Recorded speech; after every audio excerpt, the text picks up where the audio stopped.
Malam itu, Jakarta dicekam ketegangan dan kebingungan. Radio RRI menjadi satu-satunya sumber mencari informasi di tengah peristiwa yang terjadi di ibu kota. Di sebuah rumah sederhana milik Nyai Sholihah Wahid Hasyim di Jalan Amir Hamzah, para ulama besar Nahdlatul Ulama secara kebetulan sedang berkumpul.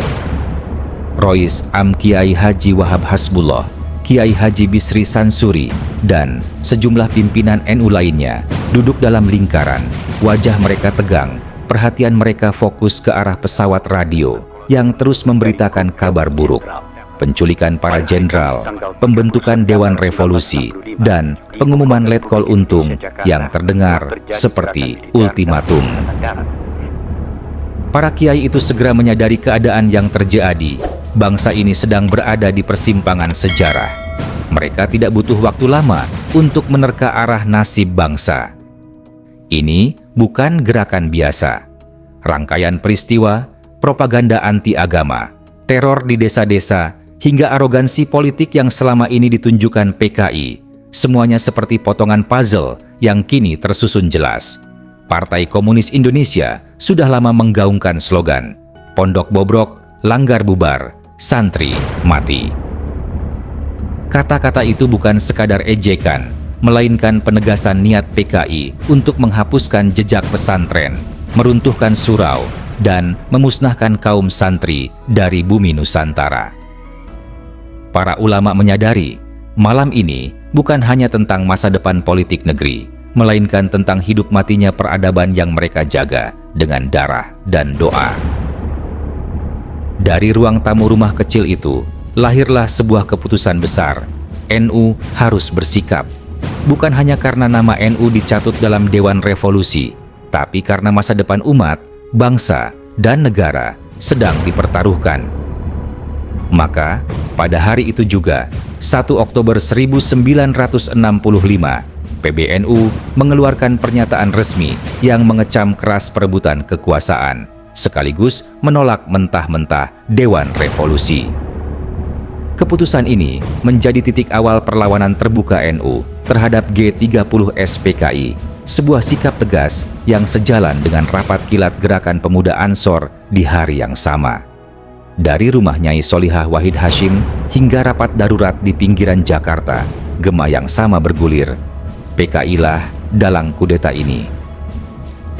Pada 1 Oktober 1965, pukul 14.30, pengurus pusat Gerakan Pemuda Ansor mengeluarkan suatu pernyataan yang sama dengan PBNU, walaupun tidak berhubungan satu sama lain, karena situasi rawan tidak memungkinkan keduanya bertemu saat itu.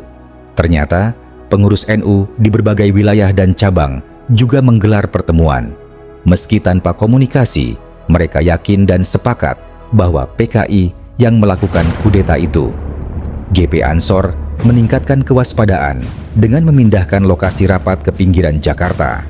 Pucuk pimpinan Gerakan Pemuda Ansor mengeluarkan suatu pengumuman atas nama PBNU yang isinya membantah keterlibatan para pimpinan NU dalam Dewan Revolusi, dan hal itu hanya manuver Letkol Untung Samsuri.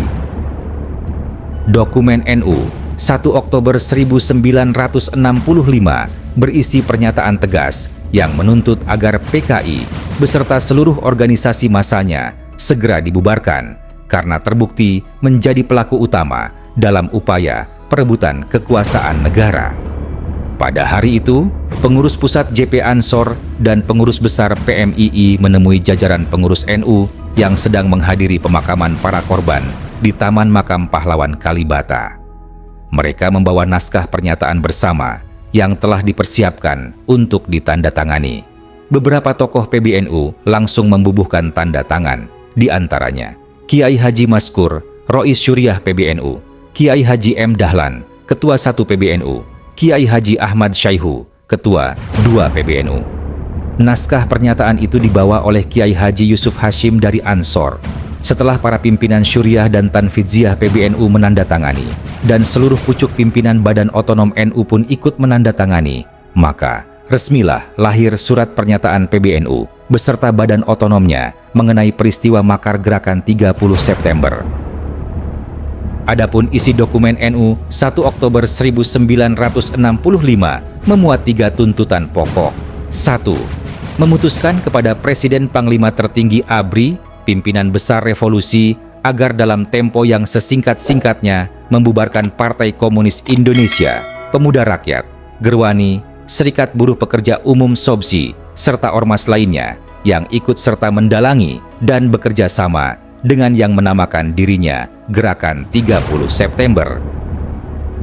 2. Memohon kepada Presiden Panglima Tertinggi ABRI, pimpinan besar revolusi, agar mencabut izin terbit untuk selama-lamanya semua surat kabar atau media publikasi lainnya yang langsung atau tidak langsung telah membantu apa yang menamakan dirinya Gerakan 30 September.